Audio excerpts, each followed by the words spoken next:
talked last year about what was it? Chasing the Mirage.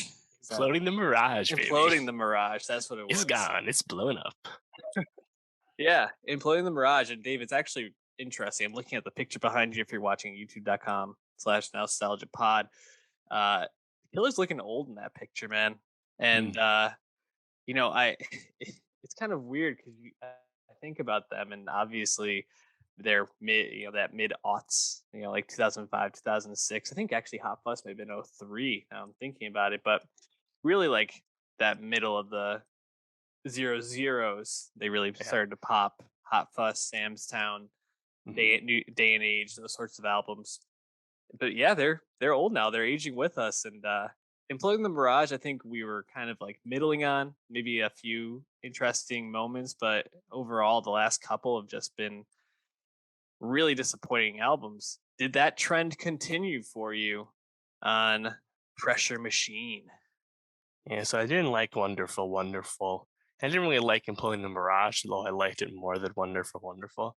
And I definitely like Pressure Machine more than those two. Mhm. I think quite clearly. It's just a more interesting album this time around. The concept album of the small town, Bryn Flowers going back to his roots in Utah. However superficially that might come across, it's still the premise of the album. And at least for me, it's like something to latch on to. Mhm. And I actually thought the songs were pretty solid. Most of them. I thought like early on, the first track, West Hills, that's a little long-winded, indulgent song. But after that, like I actually think it's pretty good. Like it's getting a lot of comps to like Bruce Springsteen homage, which has been a Killer's talking point for a while at this point. Mhm. Um, and you also have the constant voiceovers usually at the beginning or ends of the tracks from people in this town, Yeah. recorded by an NPR audio engineer, kind of Mhm. setting your stage, right? And like I think like almost half the songs have some kind of narration piece to it. Mhm. So I thought it was pretty interesting, like, for especially for music that I'm not normally like super jazzed to get up in the morning for. But I actually uh, liked it, and it's also I think has a really interesting meta angle to it because this is a lot different than the more like anthemic arena rock that Employing the Mirage was supposed to be, right?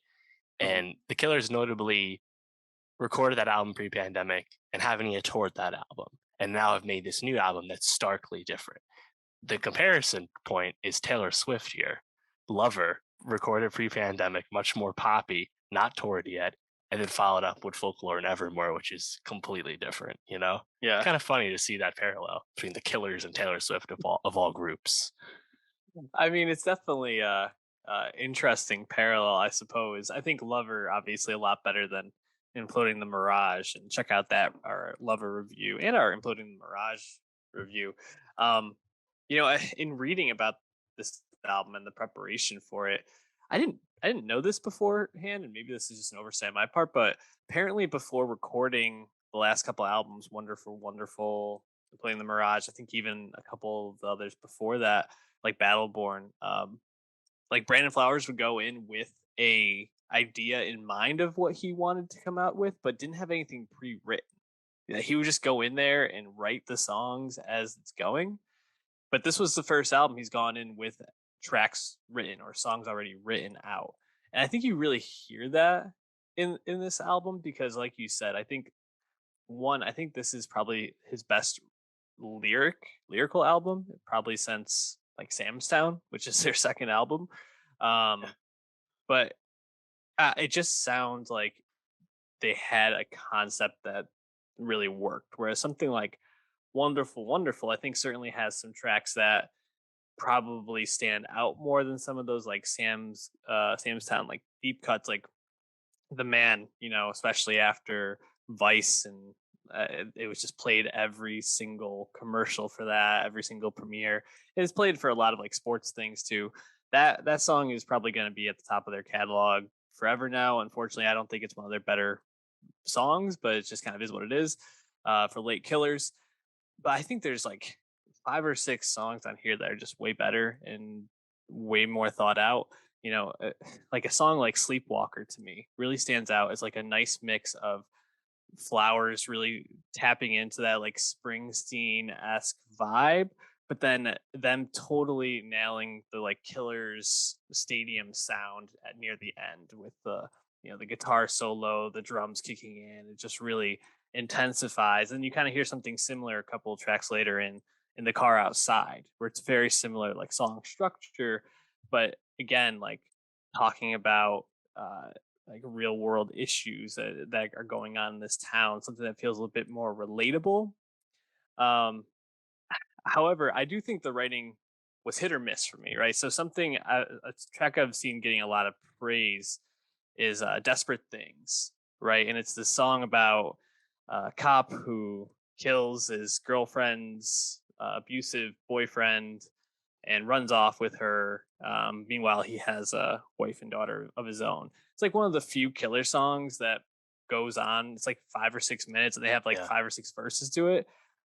I found it pretty cringy at points, but like it's kind of nice to see Brandon Flowers like breaking out of like the traditional like mold of his writing and like pushing himself a little bit. So even the things that didn't work, I think I give him some credit for it. Um, we only got one collaboration on this album with Phoebe Bridgers. How did you feel like that song worked? Runaway Horses. Uh, yeah, I liked it. It's good. Another one with narration to it. Phoebe was a guest on something else we talked about recently. Maybe it was uncredited. I don't remember. Um, she seems to play well with others. She's being tapped a lot as a guest for rock stuff. Yeah, I think she's definitely been anointed as that like queen of indie, and I think people really recognize her songwriting ability is strong, and she harmonizes so well. Something like I don't know. I'm trying to think of a track that stands out. My brain's falling short at the moment, but she just really is. Um, I think a good collaborator at this point. But what track stood out for you? I think Quiet Town is pretty good. That one has the Bruce vibes going on. I like that one. I liked Cody, um, Runaway Horse, the on Pressure Machine, the trial track. I liked the like scratching of the production on like that was it like on the Hmm. on the guitar. Yep. I think maybe to the purists that might sound like bad guitar work, but I don't know. I just thought it sounded cool. Um, yeah, I mean, I was just surprised to be pleasantly amused by a Killer's record, because normally I'm just like, this is just droning on for me. And it's like, yes, like I'm not gonna like run this back anytime soon. But I actually think like the lyrics seem to be stepped up, even if, as you said, they're not like as revelatory as some people are making them out to be. I think some Sure. people have some rose-colored glasses just because it's like, oh, the Killers, they're being somewhat interesting again. This is awesome, and it's like, oh yeah, so that's cool, but like, let's still keep it a buck. It's not like the most amazing thing I've ever heard, but it's pretty good. So, but then again, like if you're a Killers fan, like I'm sure you're just gonna go stick to Hot Fuss and Sam's Town in like 2 weeks. You're not gonna go back to this. Yeah, I mean, I think probably Sam's Town is the unequivocal like gem of their discography. Hot Fuss I'll ride for all day, but Sam's Town just more consistent. I think conceptually better, but I think if we're gonna be getting Killers albums that are this focused and lyrically, Flowers is pushing himself to step in the right direction for a band that could have very easily just faded into playing the hits and stadium tours for the rest of their career, just doing the Yeah. festival circus. So I appreciate seeing that.